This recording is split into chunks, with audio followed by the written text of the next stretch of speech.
Championship. Let's go to the lane of down. Oke, berangkat kita Toji menuju ke lane of down. Ini dia game yang pertama, match yang pertama dari babak wildcard M7 World Championship.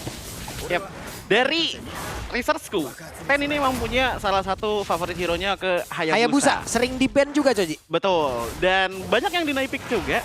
Jadi dengan perubahan adanya Cold Shadow yang banyak bilang katanya, oh jadi panik banget sekarang. Sebenarnya lebih ke arah pengubahan gameplay. Ini mainin front to back dengan hadirnya Farsha juga pasti enak untuk Zeta Division. Cuman Team Zone, Oke. Tapi itu yang gue bilang tadi, Pak Pulung. Lihat, akan keberatan untuk Baxia-nya Pak Pulung untuk bermain di early game. Karena power poke-nya terlalu tinggi Pak Pulung. Tuh lihat ya. Ya setidaknya mereka punya damage beberapa di awal ya. Ada Farsha yang emang bantu juga dari sisi damage-nya. Namun Ten masih dibiarkan sendirian juga untuk melakukan farmingan. Tapi agak kesulitan nih. Setidaknya if-nya tadi loh. If-nya kan ngasih jarak banget gitu loh Coji. Dengan Void Crystal-nya, Void Blast-nya. Kan nyebelin banget gitu. nah ini yang mungkin jadi sebuah keuntungan bagi Team Zone. Dengan mereka membawakan Kalea, membawakan Yves, aku setuju dikatakan oleh Bang Oji, pokingannya bakalan sakit, tapi nggak cuma ngepoke aja. Itu loh. Mereka bakalan coba untuk benar-benar invade, mungkin untuk di bawah 3 menit pertama, khususnya di area teritori dari Turtle. Karena mereka sangat-sangat butuh menurutku untuk Turtle pertama bagi Team Zone punya early game yang baik. Oke, tapi kalau ngomongin ke arah emblem sekarang, ngomongin lifestyle dari sosok seorang Yuzong yang mungkin dia nggak langsung main ke arah War X, tapi dia akan lebih sustain untuk team fight. Dan sekarang Bankai menjadi poin terpenting gimana caranya Ten dan juga sosok dari Katsu ini nggak bisa masuk ketika mereka menuju ke arah turtle pertama, Joji. Iya, ini benar-benar defensing banget ya, ditutup banget, dipagerin banget. Sementara itu dengan adanya turtle dance yang dimulai, ya ini yang lakukan. Open vision terlebih dahulu, coba untuk keep pressure kepada tim Zeta. Oke. Nah itu dia ada pergerakan sekarang. Ten mencoba untuk bisa mendekat tapi gagal. Malah membuat dirinya berlangsung menghilang dengan sangat cepat. Namun satu untuk satu dari masing-masing junglernya. Coba lihat pergerakan dari Junwan. Sendirian di depan tapi rekan-rekannya datang untuk bisa memberikan sebuah backupan. Hanya saja Popheus tidak tinggal diam karena di bagian belakang. Dengan Void Crystal, Void Blast semuanya dikeluarkan guna untuk bisa memberikan bantuan. Tidak ada yang tumbang lagi. Yes, itu dia. Kita menyaksikan di mana Bankai menjadi penentu the power of retribution yang dimiliki oleh para pasukan dari tim Zone. Dan 1 versus 1 di arah top 10. Harusnya Yuzong yang menang. Ya itu dia, harusnya Yuzong. Miskalkulasi seperti ya tadi ya.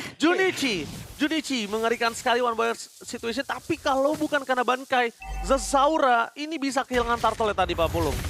Iya, dan melihat bagaimana dengan adanya setup turtle dari Zeta Division, kelihatan mereka memang nggak benar-benar fokusin banget ke arah sana gitu loh. Dan begitu Team Zone masuk, mereka tuh masih bisa dapetin turtle walaupun ada trading yang lumayan terjadi. Oke, ada Bright yang siap untuk bisa memberikan jarak kepada rekan-rekannya. Ada satu lagi terlihat real world manipulation langsung matikan dilakukan. Minutnya di tempatnya berbeda, 2 player malah langsung menghilang bahkan Ten.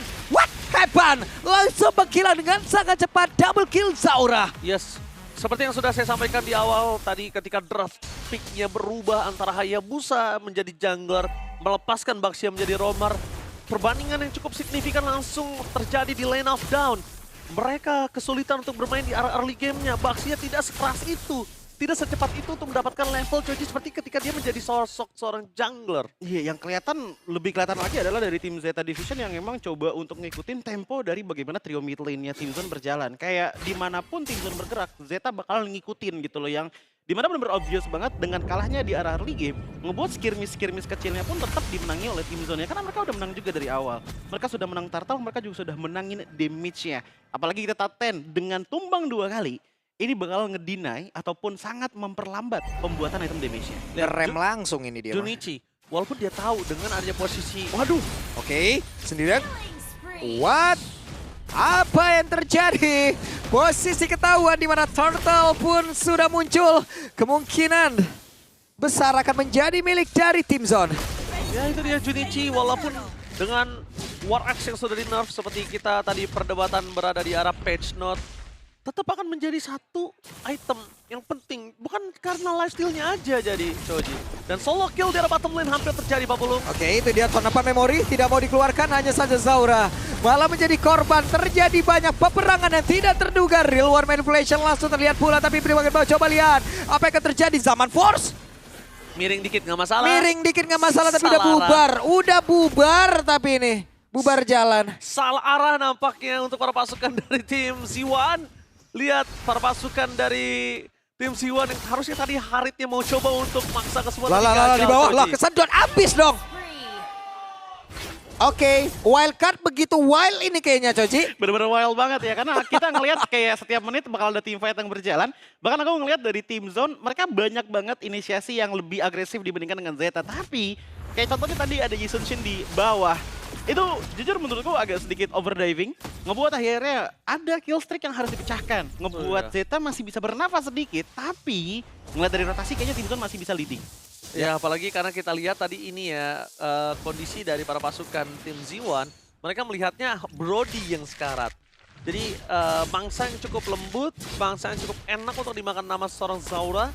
Tapi ternyata itu membuat blunder untuk para pasukan tim Z1 dengan keunggulan yang mereka miliki. Sekarang posisinya jadi poin berbeda Coba 1 dan 1.600 gold aja. Mereka datang ke Brawl server dan mereka bermain seperti Brawl loh ini. Coba lihat loh. Mendadak 5 Coci, mendadak tadi di tengah. Udah ready itu. Udah ready untuk tiba-tiba langsung inisiasi. Udah ready. Tangkap ya. Satu Inisiasi sotoy sigap aja ya. tadi, maju semua. Cuman ya ini dia dengan adanya pressure balik dari Zeta Division. At the very least mereka masih mencoba untuk mencari objektif tambahannya. Beda sama dari Z1 yang emang cari team fight Wah, total dulu. bahaya seperti nih. ini. Oke, dibantai sepertinya. Namun depannya berbeda. Ada pergerakan dari Bright. Namun dikarenakan Black Dragon Wave udah langsung dikuatkan. Dan sekarang pertempuran kembali terjadi. Rebound langsung terlihat di dalam area tersebut. Brightnya pun langsung menghilang. Tapi Chunichi tadi kembali menjadi sebuah bintang di mana dirinya mengacak-acak di area terdepan. Zaman Force terlihat. Bahkan tuh sekarang ada Bankai menjadi orang terdepan guna untuk bisa melindungi rekan-rekan dari bagian belakang, membuat sebuah barricade di tempat yang lain.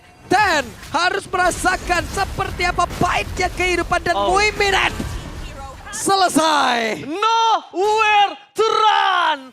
Gak ada jalan untuk lari dari para pasukan Zeta Division. Muiminet terakhir akan ditutup jalannya oleh para pasukan dari tim Z1. Chunichi kali ini dia harus terperangkap karena sosok dari Bankai benar-benar mengerikan. Bankai lagi-lagi kita melihat di mana dia membuat pasukan dari Z1 itu bisa mendapatkan turtle dan bahkan poin kill yang cukup melimpah. Sebenarnya tadi aku ngelihat dari Zeta Division, mereka punya setup team fight yang lumayan bagus. Junichi tadi di belakang itu dapetin 3 orang sekaligus. Namun sayangnya, follow up-nya ini emang kurang keras dari belakang.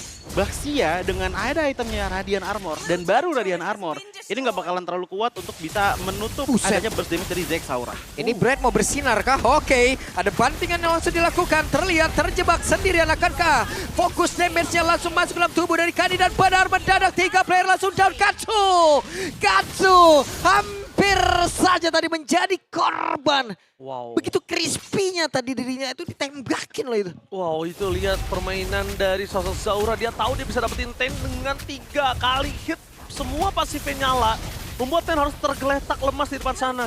Untungnya sosok dari seorang Katsu masih punya jalan untuk bisa pulang. Wings by Wings. Dengan very Loh. dia berhasil untuk mundur.